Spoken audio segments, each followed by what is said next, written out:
देखिए एक ना बड़ा मजेदार चीज हो रहा है इस देश में। चोट लगे तुझको तो दर्द मुझे होता है।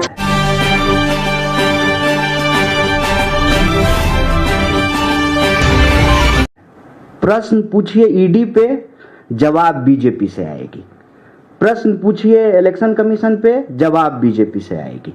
आप इस देश की किसी संस्था की प्रक्रिया पे प्रश्न उठाइए, जवाब बीजेपी पे आएगी। इस प्रेस कॉन्फ्रेंस के बाद हमने प्रश्न उठाया है एनटीए पे, जवाब बीजेपी से आएगी। चोट लगे तुझको तो दर्द मुझे होता है। ये ना और ज्यादा जो है संदेह पैदा करता है। हम प्रश्न उठा रहे हैं इलेक्शन कमीशन से, जितना तेरा उतना मेरा। इलेक्शन कमीशन किसी एक पार्टी का तो नहीं है, ये भाजपा का आईटी सेल तो नहीं है, उसके हेड जो है वो मालवीय तो नहीं है, तो ये क्यों परेशान हो रहे हैं? हम इलेक्शन कमीशन से सवाल पूछ रहे हैं, उसका जवाब इलेक्शन कमीशन दे। आप देखिए कि उस एक सवाल को छुपाने के लिए, कहते हैं कि एक झूठ को छुपाने के लिए 1000 झूठ बोले जाते हैं और 1000 प्रश्न खड़ा कर देते हैं। अगर हमारे सवाल में कोई तथ्य नहीं है, आज ही इलेक्शन कमीशन की टीम बिहार पहुंची है और कह रही है कि डोर टू डोर जाकर के जो है हम वोटर प्रक्रिया की जांच करेंगे। क्यों? आप तो बड़ा कॉन्फिडेंट थे, सब सही चल रहा है चकाचक, तो फिर ये करने की क्यों जरूरत है? मतलब हमारे प्रश्न में तथ्य है।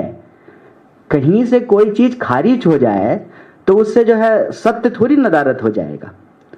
जो लोग इस देश में रहते हैं, हम सब लोग धरती पे ही रह रहे हैं, मंगल पे तो है नहीं। तो क्या हो रहा है, हम टेबल के इस तरफ हैं, आप टेबल के उस तरफ हैं, इसका यह मतलब थोड़ी है कि हमको ज्यादा पता है और आपको नहीं पता है। आपको भी पता है, आप भी इस देश के नागरिक हैं, आप रह रहे हैं, आप देख रहे हैं कि क्या हो रहा है। ये प्रश्न खड़ा नहीं होता है कि अचानक से जो है 29,000 वोटर जो है मुख्यमंत्री के जो है कॉन्स्टिट्यूंसी में ऐड हो जाता है। अचानक से जो है एक बिल्डिंग में जो है 5500 वोटर ऐड हो जाता है, जहां वोट का मार्जिन जो है 1500 हो, 1100 हो, 1000 हो। आप हरियाणा का चुनाव उठा के देख लीजिए, आप महाराष्ट्र का चुनाव उठा करके देख लीजिए, पिछली बार 2020 का बिहार का चुनाव उठा करके देख लीजिए, 10-12 हजार के अंतर पे तो सरकार बन जा रही है। अगर आप इंडिया ब्लॉक के वोट को काउंट करेंगे, एनडीए के वोट को काउंट करेंगे, तो 10-12 हजार के वोट के फर्क पे तो सरकारें बन जा रही हैं।